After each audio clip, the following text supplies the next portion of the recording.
Assalomu alaykum qadrdonlar. Yana bugun dasturimizda qotib qolgan fikrlarga qarshi chiqishda davom etamiz. Bugun demokratiya LGBTmi? Bilasizlar, ko'plab diniy bloggerlar yoki ko'plab afsuski yoshlarimizning ongida demokratiya degan tushuncha LGBT bilan bog'lanib qolgan. Assotsiatsiya qilib qolgan. Bu narsani ongidan chiqarib tashlashimiz kerak. Nima uchun aynan diniy bloggerlar yoki ayrimlar, ayniqsa Rossiya televideniyasi, Rossiyaga bog'liq televideniya demokratiyani LGBTga bog'lab ko'rsatadi. Hozir ekraningizdagi chap tomondagi suratga e'tiboringizni qaratishni xohlagan bo'lardim. Nima uchun bu yolg'onlar kerak? Nima uchun demokratiyani axloqsizlik deb ta'rif qilish kerak? Jamiyatga bu narsani urg'ulash kerak. Negaki, demokratiya deganda xalq hokimiyati tarjimasi, bu narsalar sizga boshlang'ich ta'limda o'tilgan. Asosiy masala shundan iborat bo'ladiki, asosiy masala demokratiya deyilgandagi saylov, so'z erkinligi, aholini qonunlar ustidan va albatta o'sha jamoatchilikning hokimiyat ustidan qilinadigan nazoratini xaspo'shlash uchun demokratiyani qoralash lozim.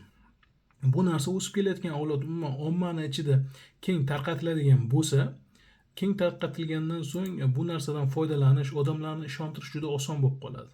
Demokratiya bizga kerak emas ekanda degan tushunchalar paydo bo'lishni boshlaydi.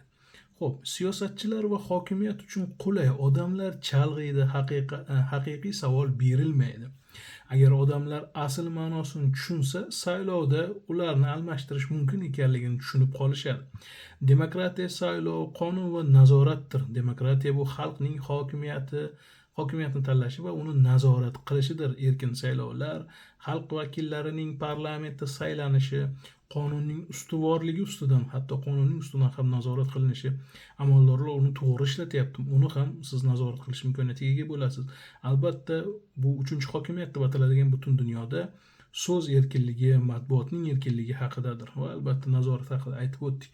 Agar odamlar bilsa, tanlaydi, agar tanlasa o'zgartira olishadi. Ya'ni siz o'z hokimiyatingizni va albatta siz o'sha Oliy Majlisni, parlamentdagi o'z vakillaringizni o'zgartirib, hayotingizni yaxshilashingiz, siz istagan qonunlarni joriy qilishingiz, hattoki soliqlarga qarshi tura olishingiz mumkin bo'ladi.